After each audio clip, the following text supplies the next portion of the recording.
All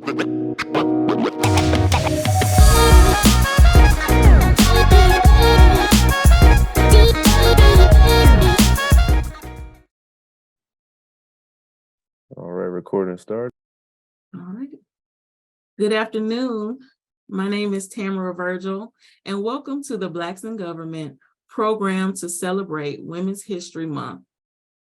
Blacks in Government, or BIG, not only promotes equity, excellence, and opportunity through employee advocacy, professional development, empowerment of African Americans, and others dedicated to justice and equity at all levels, but BIG also supports community service.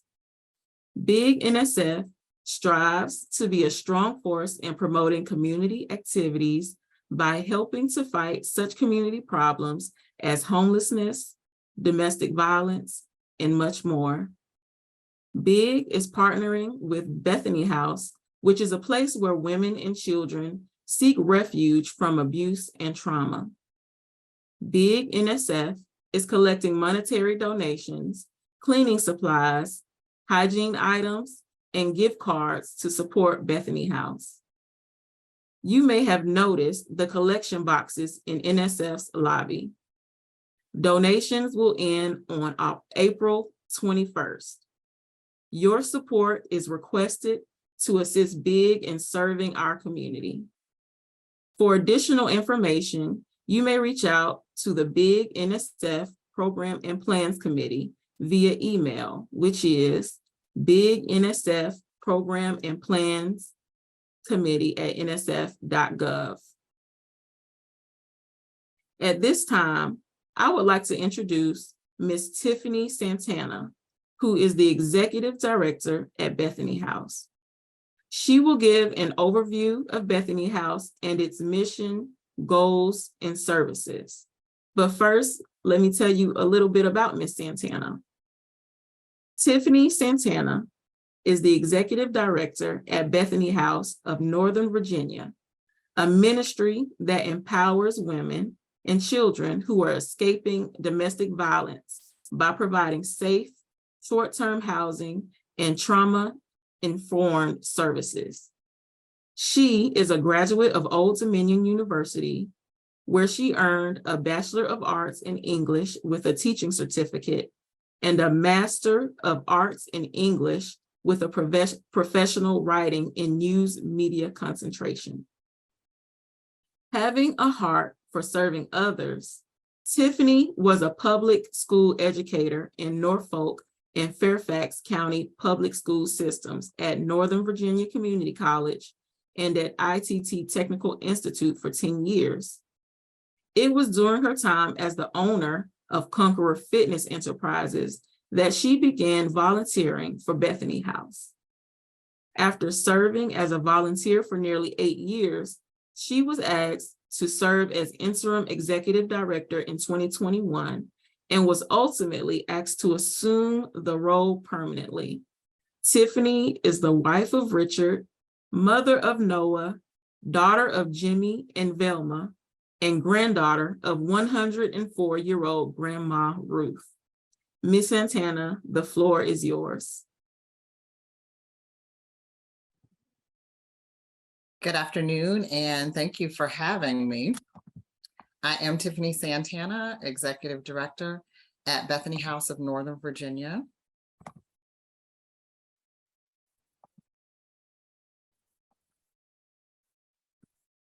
Bethany House was founded in 1979 by a woman named Doris Ward. And Doris Ward, motivated by her faith as a Christian, founded this organization after she discovered that there was no support for women who were escaping domestic violence. She wanted to make a difference and an impact. And so she decided to start Bethany House of Northern Virginia after being asked by several of her neighbors who were experiencing domestic violence if she could house them in her own home. At that time in 1979, domestic violence was seen as a private matter. It wasn't really taken very seriously by local governments or by law enforcement.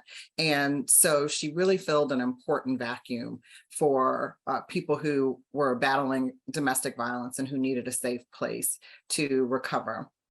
She brought to this problem a very innovative, for the time and even now, an innovative program for not just providing safe, immediate shelter for women who were escaping domestic violence, but a whole system of comprehensive care that included not just a safe place to live, but also an environment where a woman could receive counseling and trauma counseling and recovery, as well as anything that she needed to rebuild a life after abuse. And a lot of her programming and what she started is the same model that we use today. The mission of Bethany House of Northern Virginia is to empower women and children escaping domestic violence by providing safe, short-term housing and trauma-informed services. Our vision is to eliminate domestic violence one family at a time. We are led by guiding principles of servant culture, dignity and respect, compassion and kindness, safety, hope, partnership and teamwork, integrity and stewardship, as well as self-sufficiency and responsibility. Our culture includes being compassionate, consistent, competitive, competent, creative, and Christ-centered.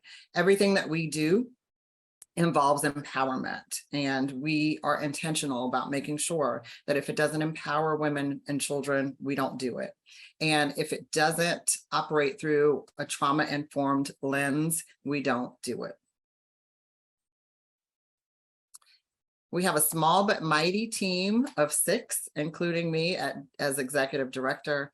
We have a director of operations, Rena Carter, our director of programming and counseling services. Tanya Palang, our director of development and communications, is Christian Yee. We also have an office manager, operations manager, Mariah Trammell, and a house manager, live-in house manager at our shelter, who's Joanne Hamilton. So how does Bethany House help? We deliver services through our Department of Programming and Counseling Services primarily.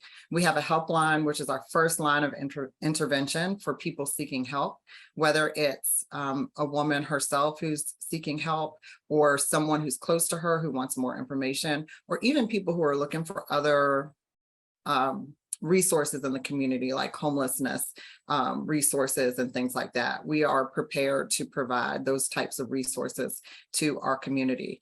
Through our helpline, we also provide safety planning. So if a woman is not quite ready to leave an abusive situation, we can give her counsel on how to remain safe if she decides to stay for a while until she can work her way out of that situation.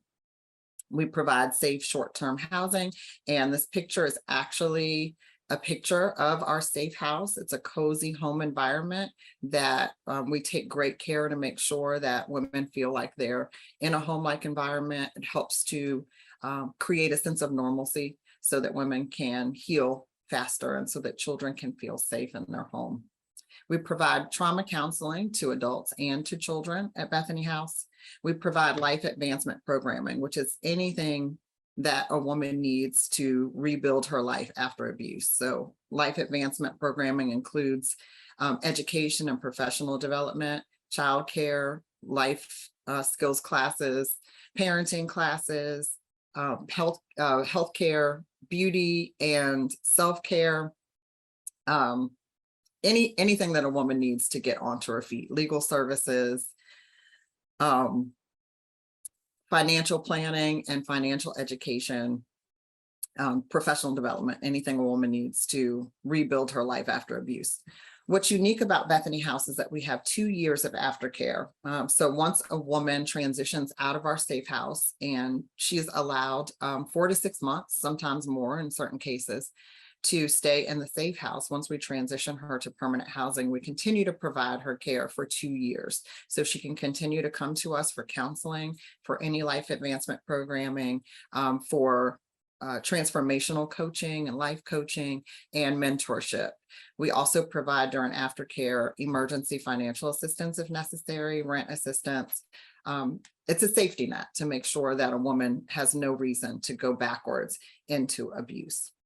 We also do community outreach. So very recently, we started opening up our services to the community. So we offer community counseling, community support groups. So we provide services to women who don't necessarily stay in our residential program or come through our aftercare.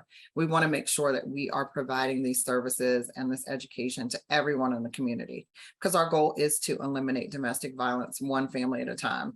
And we can't do that if we don't spread our wings and get out into the community. We also provide community education through instances like this, where I and other members of my team get out into the community, do workshops, have talks and Q&As and special events so that we can let the community know about what we do, let the community know that we're here in case people need help, and to just educate our family and friends and our neighbors about domestic violence so that we can all be a part of the solution to end it. So how do people find us? That's often a great question that people have. So many referrals come from schools or hospitals or 30-day emergency shelters. Our national domestic violence hotline, we're registered with them, so people will call the national hotline and find their way to us. But by doing things like I'm doing today, talking with groups, businesses and communities and churches, getting the word out, we often get referrals from companies, from churches, from clubs and organizations who've heard us speak. Our clients come to us primarily from Northern Virginia and from the DC area, but we also serve women from all over the country. Last year, 50% of the women that we served came from out of our state. And we are one of the few organizations, because we're privately funded, that can offer services to anyone who comes to our door, regardless of where they live or their local jurisdiction. Bethany House is an organization that does not discriminate on the basis of race, religion, color, disability, sexual orientation, national orientation, immigration status, or any other protected class. We are open to serving anyone who we can meet their needs. And sometimes that even includes men. We don't house men yet, but we often provide services and resources to men who are escaping domestic violence as well. Unfortunately, there aren't enough services to help men who are victims of abuse. So there are lots of ways that people in the community can get involved with us. We have volunteer opportunities within our organization that can be done on site at our office or remotely. That includes answering our helpline calls. We now have a cloud-based phone system, so lots of our volunteers answer helpline calls from home or in their meeting places. So that's a really great way to help. We also have a wide variety of volunteer opportunities of all kinds, some involving direct client care, some involving working in our office or doing things on site. The best ways to give are through volunteerism, through offering your time, through offering monetary donations at our website, our Kindful website, or by donating goods like you all are doing with your drive. We often provide services to women in the house and in our aftercare program through our pantry. So our pantry is a place where women can shop free of charge for personal items, for household goods, cleaning supplies, things like that. So that's one way that people help us out, is by volunteering those items and donating those items. So I'm happy to answer any questions that you may have or take any comments that you may have. Wonderful. Thank you so much, Tiffany.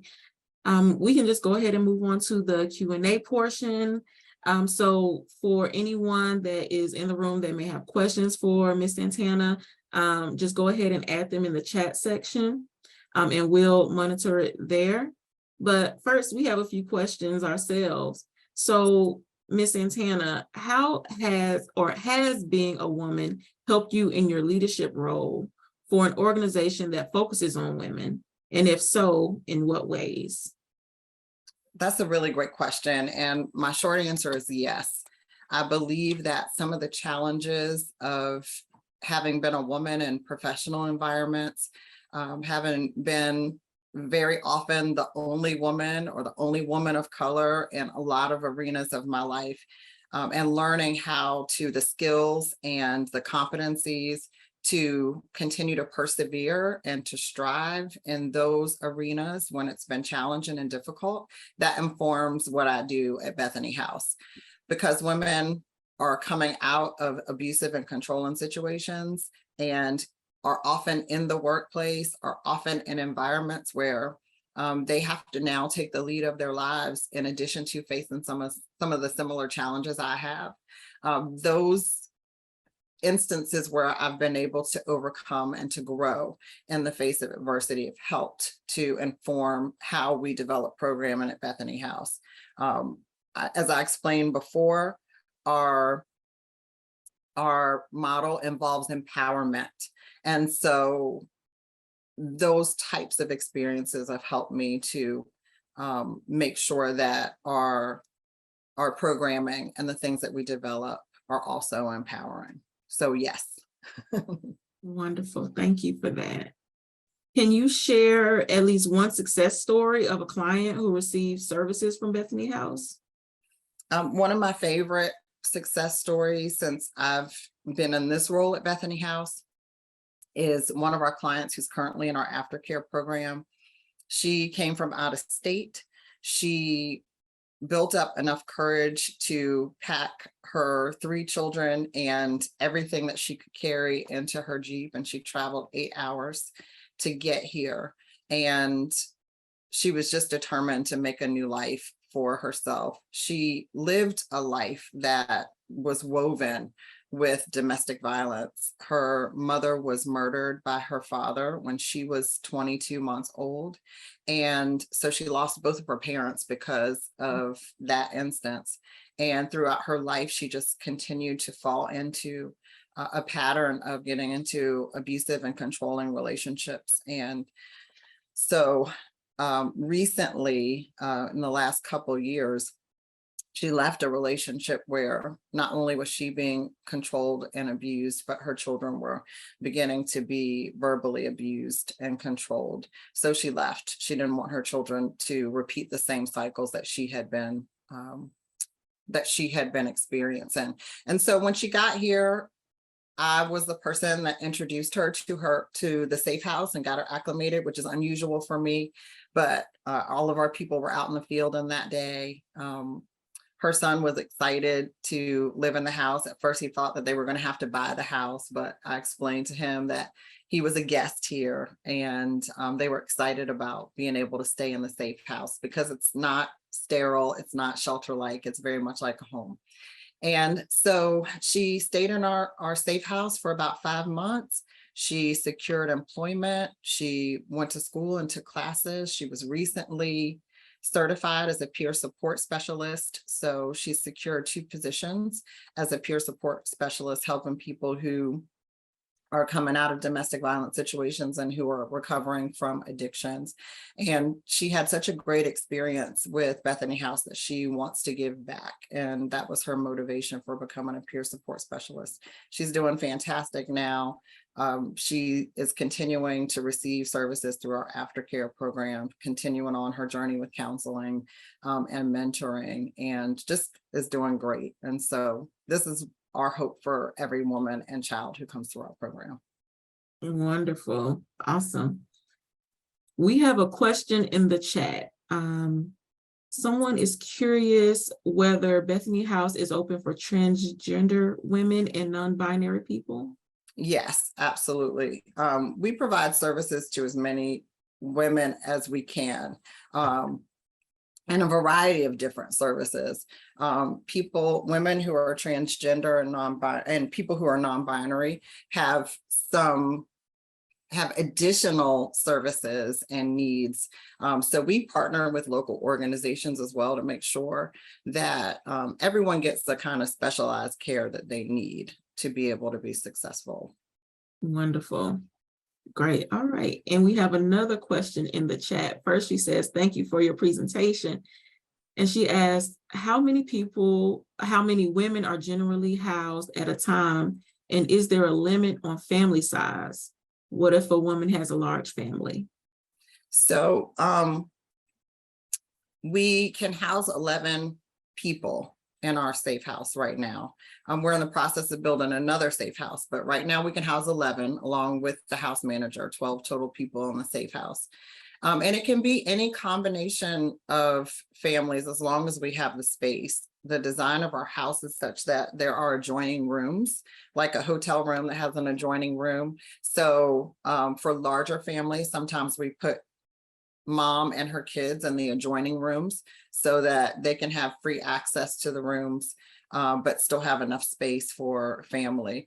We also are very networked within our local community. So if there are instances where we can't particularly house someone in the safe house, we'll work with another organization who can, or very often we put families in hotels or in alternative housing situations until we have space in the safe house. So we do whatever we can to be able to provide services. We never turn a family away. We turn families away, but we don't turn them away without providing them with some kind of resources. Unfortunately, with domestic violence, the need is always greater than the means across the country. And so we unify as domestic violence organizations to try to do as much as we can for people. And as a follow-up question to that, how can you acquire more homes? That's a great question. Our second safe house that we're working on now was given to us in an estate. So one of our supporters, she was a longtime supporter, an avid supporter of Bethany House, left us her estate, and along with that estate was her house. So we're in the process of converting that home into a safe house. But donation of houses is fantastic. Some people inherit a house and they might sell it to a wholesaler or sell it at a discount rate to get the house off of their hands and to not have to deal with taxes. So we take houses like that, houses that are fixer-uppers and that need help, and we work with our county to renovate the houses and to get them up to code so that we can house more families. So we're in the process of doing that right now, but if you know people who want to get rid of houses, we will gladly take them off your hands. All right. And we have another question in the chat. It reads, I was pleasantly surprised to learn that since Bethany House is a private organization, you're able to help women out of state.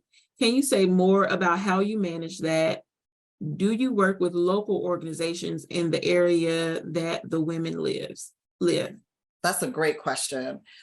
Because we're private, we are not bound to the jurisdictional limitations that other 30-day emergency shelters are. Many of the localities in this area have a 30-day shelter, and 30-day emergency shelters are fantastic. They can take women at any time of the day or night and keep them out of harm's way for 30 days. But 30 days is a really short time to be able to rebuild your life after you've left everything. And so we're often a next step to those organizations. And because we're private, you don't have to be a resident of our locality to be able to come to Bethany House. That's not the case for the government-run organizations. If you're in Fairfax County and you want to go to the Fairfax County shelter, you have to be a resident of Fairfax County. Arlington is the same way. Alexandria is the same way. And so because we don't have those limitations, we're often a next step for the 30-day shelters. So we accept women from Artemis House in Fairfax County, from Laws in Loudoun. So that's how we manage locally. As I mentioned before, we're registered with the National Domestic Violence Hotline. That's how our friend that drove from 8 hours away found us. She actually called the hotline. And so women will call our helpline. They'll do an intake from no matter where they're from. This can be done through Zoom or it can be done in person. And if we're able to help them and they're a good fit for our organization, then, and we have room, then we'll accept them. If we find that their needs are specific to another organization that can support them better than we can, then because we keep a strong network, we'll refer them to another organization. Mm. And I imagine that you all would need that support for volunteers. So we have another question in the chat. What training is required to have a safe house? That's an excellent question.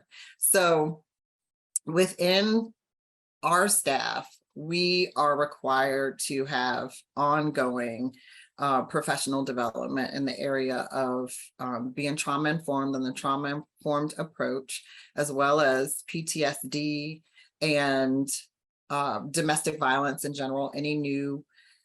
Any new research that has emerged about domestic violence, we make sure we're not mandated by the state or by local government. Some of our staff are, because they have counseling licenses and things like that, social work responsibilities. But as an organization, I ask each of our staff members to get at least 10 hours a year of professional development. And so it's really important to me to make sure that people are handled with a proper amount of care. So at a bare minimum, we stay current on making sure that we understand what's emerging in the area of domestic violence care. In the past 3 years or so since COVID, there's been an uptick in strangulation. So we've had intensive training about strangulation. We, again, get training on PTSD, on re-traumatization, on trauma-informed approach. So as far as caring for women, we make sure that we stay on top of those things. Even CPR and AED training, first aid, we have to make sure we have those trainings. As far as running a safe house, there aren't necessarily any state or federal mandates as far as how we run a safe house. There are some checks and balances that we have to meet as far as safety and as far as getting special permits and things like that. But the training is really based on what we feel like we need in order to serve the women as well as we can. Okay. And earlier we talked about, we had a question about the housing and how you all acquire it. But say, for example, someone doesn't have a house, but they have a room that's available. Could that be a way that they can help? Yes, we recently have just started talks. Our director of counseling and program and services, she's responsible for direct client care. So the two of us have recently just started having talks about how we can involve our community in that way. There are some women who we always find housing. Housing is always a first priority when a woman comes into the safe house. Almost immediately, we work on finding her safe permanent housing. Very often we use rapid rehousing and other local government programs that help to find affordable permanent housing for women.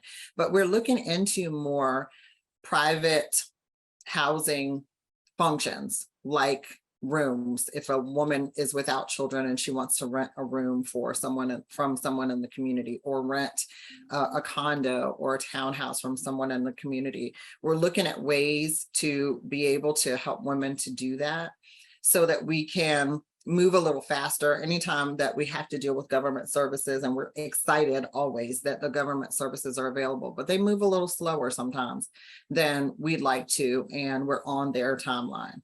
And so we are looking into being able to offer private homes and private sector housing from people in our community to be able to move the process along a little faster so that we can help more women throughout any given year. All right. And what are ways that BIG, NSF, or other organizations can help Bethany House in the future? monetary donations are always first and foremost. It takes a lot of money to run a housing forward organization in the DC area. So monetary donations are always helpful, but donation of items and gift cards are also very helpful. It keeps us from having to purchase those things.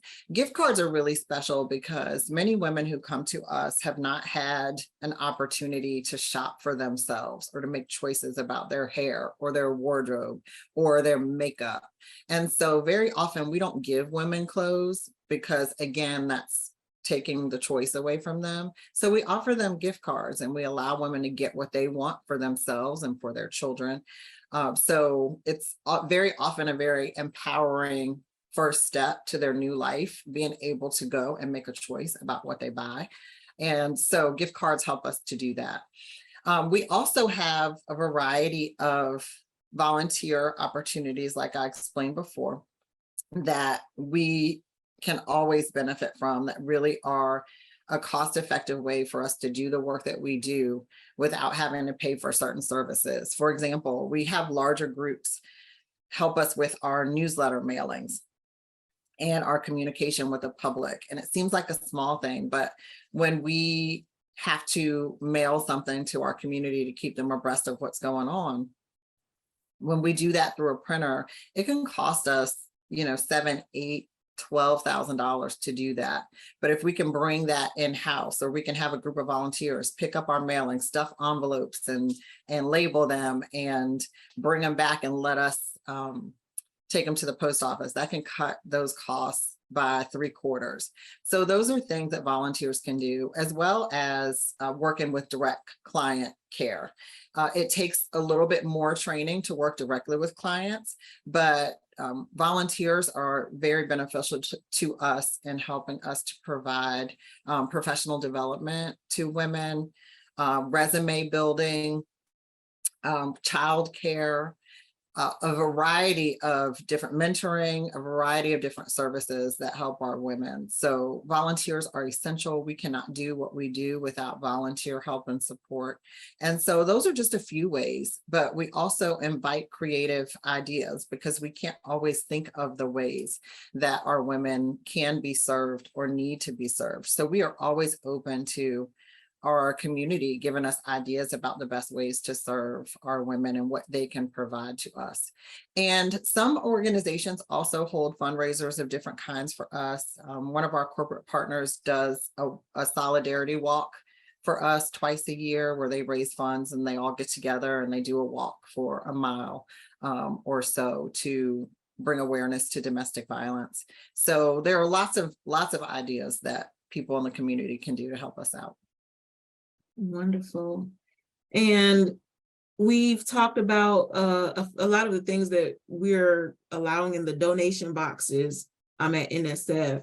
What about for the children? We talked about hygiene, deodorant, things like that. What are things, should we give the children a bunch of toys? What should we do for them? A lot of the personal needs that the adults have, the kids have too: shampoo, toothbrushes, toothpaste for kids, things like that are often great. Toys we don't necessarily need. We partner with a toy store that gives us truckloads of toys that at Christmas time that last us throughout the year. So we typically don't need toys, but school supplies, personal care items for kids, books, brand new books, and coloring books, crayons, markers, pens and pencils, things like that are great things for our kids. Wonderful. And if any of our audience members wants to get in contact with you in the future, what's the best way for them to contact you if they wanted to work with Bethany House, if they wanted to do a program like this, if they wanted to do donations? How can they get in contact with you? You can email us at info. I'll put the email address in the chat, but info@bhnv.org, and just give us an idea of what you would like to do and how you would like to participate. And by sending it to info, it can get directly to the department that it needs to get to. That's the best way to contact us, or by calling us on the phone. I'll put the Okay. phone number as well. Wonderful, wonderful. And we have another question in the chat. And remember, any of the audience members, if you all have questions, just add them right there. We'll answer them right here on the spot. We have a question that reads, how has the pandemic impacted your mission? That is a fantastic question. So first of all, during the pandemic, especially when people were under stay-at-home orders, the instances of domestic violence that were being reported increased dramatically.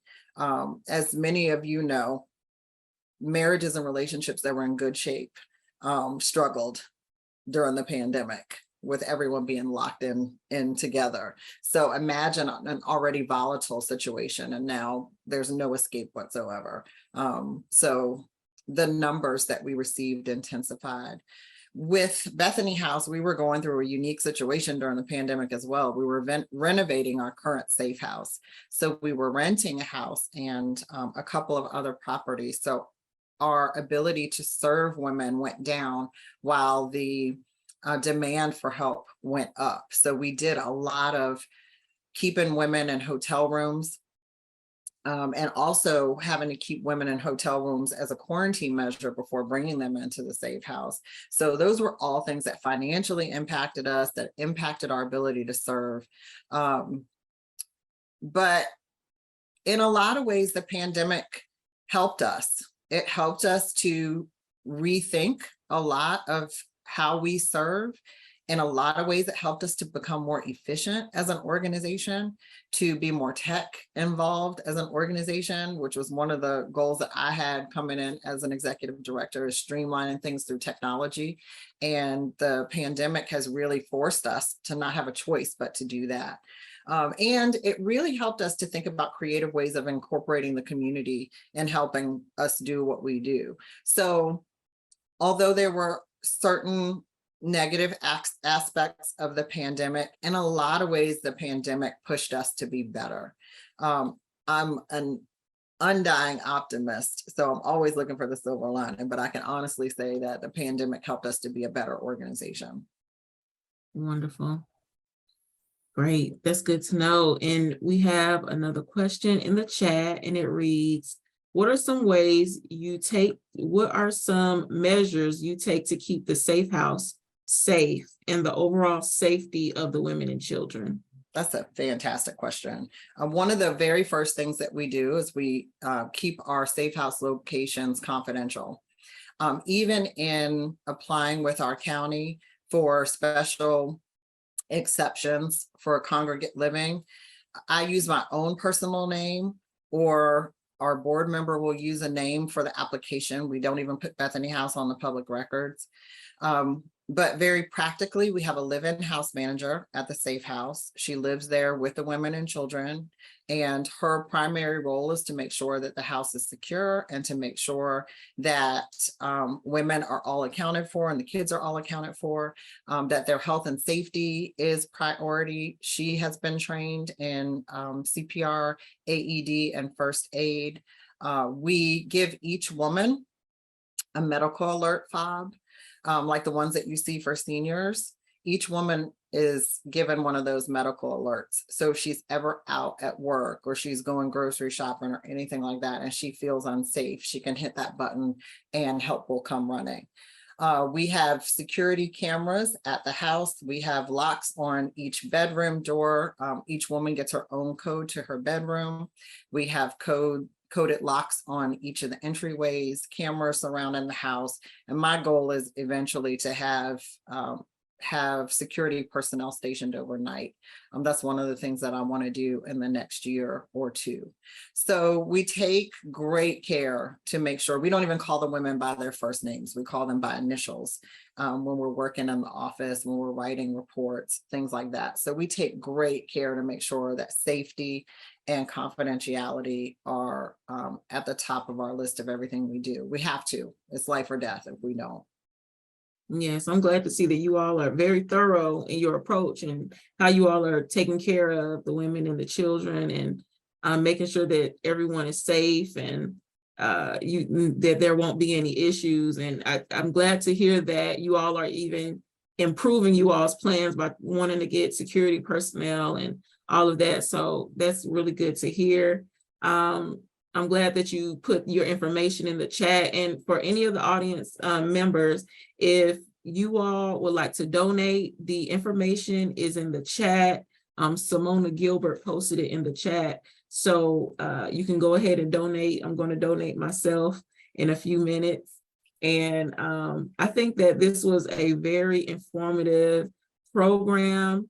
I'm grateful for you, Ms. Santana, for joining. And I think we can start to move towards the close. And we'll have remarks from our president-elect, Ms. Vanessa Richardson. Ms. Vanessa, the floor is yours. Thank you. Thank you. Good afternoon, everyone. My name is Vanessa Richardson, and I happily serve as the acting president-elect for the NSF chapter of Blacks in Government. And this year's theme for the Women's History Month is celebrating women who tell our stories. Today, we heard from Ms. Tiffany Santana to learn about the ways that we can help women in our community. Thank you, Ms. Santana, for gracing us with your presence and for taking the time from your schedule to participate in today's program. It was phenomenal. Thank you also for the members of the BIG Program and Planning Committee, Tamara Vigil, Simona Gilbert, and Crystal Cruz, and our meeting technological genius, Emmanuel Young. We appreciate all that you do to host and coordinate these high quality programs that continue to meet BIG's goals and mission. I want to personally thank my NSF and BIG chapter colleagues and all guests who are present today. Thank you to all who have donated and will be donating to Bethany House. Remember, the link is in the chat to donate monetarily, and there are boxes located at the NSF entrance if you would like to donate any type of item needed for this mission. Please contact a member of the BIG Programs and Planning Commission if you would like to donate gift cards, monetary, etc., because we would like to coordinate arranging for drop-offs and pickups for this type of donation. Finally, as we continue into 2023, let us all continue to work together to make the world a better place. This concludes the 2023 BIG NSF Chapter Women's History Program. Enjoy the remainder of your day. Thank you.